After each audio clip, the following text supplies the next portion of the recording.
Well, it starts right at the very beginning. You get called up in the forces, first of all, which was compulsory. You do your basic training. And what year were you called up? 1953, right at the very beginning, end of January. And then immediately after you've done your basic training, then you do your trade training. In my case, I was posted down to St Athan in South Wales to go on a course to become an airframes mechanic, okay, or rigger as we used to call them, for working on aircraft. Immediately that was finished and we passed our exams and the trade tests and everything, we just got a posting direct out. We didn't know beforehand where we were going, and so we got posted directly out to Egypt.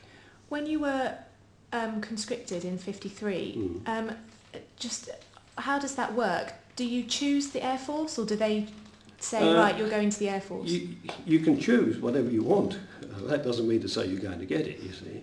A lot of people chose or preferred to go in the Navy, but it was almost impossible to do national service in the Navy because the Navy were only interested in long-term engagements. You know, they wanted at least 7-year men or something like that. So very, very few actually got in to the Royal Navy. At the basic interviews, after you've had a medical, they ask you certain questions, and quite a lot of their decisions are based on what experience you've had, say perhaps being in one of the service cadets, the Army Cadets or the Air Force or whatever, the Air Training Corps. And also another important factor is they do take into account whether you've had any family members who had served in the armed forces, and if you wanted to continue in that same regiment. So that was also a factor to be woven into it. As it happened, I had a brother who served in the RAF during the war.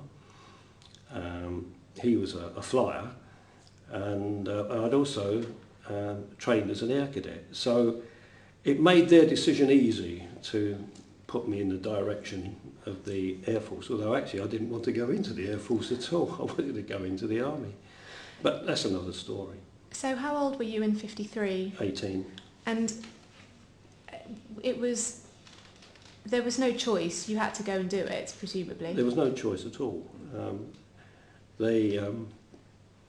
You actually called yourself up because a notice used to appear in the paper, didn't it, Bill? Yeah. And you had to respond to that and turn up. They used to post the surname initials at a certain date, and then you had to go along. So you did it yourself. You was contributing towards your own destruction. And what happened if you didn't turn up? Oh, well, sooner or later there was these men knocking on the door, you see, to say why weren't you at so-and-so and so-and-so place. So it was much easier just to do it than... It was easier to do it. I think you have to understand also that, unlike today, as youngsters, we were much more responsive to discipline. We didn't look on it as discipline. It was perfectly normal for us to obey our parents, our teachers, whatever. When you went to work, the people who ran the place and all the rest of it. And it seemed to work very, very well. So it was no real hardship in a sense. In fact, a lot of guys who were called up, they actually were looking forward to it because their mates were already in, you see. So they thought, well, I'll have some of that as well, you know.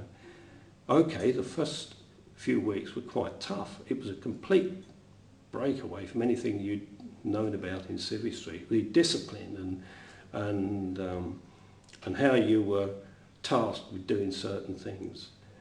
And you have to remember also that a lot of the young guys, they didn't all come from backgrounds which were 100% wholesome. Some of them actually needed to be taught how to wash themselves properly, you know. That's no disgrace, it's nothing to them.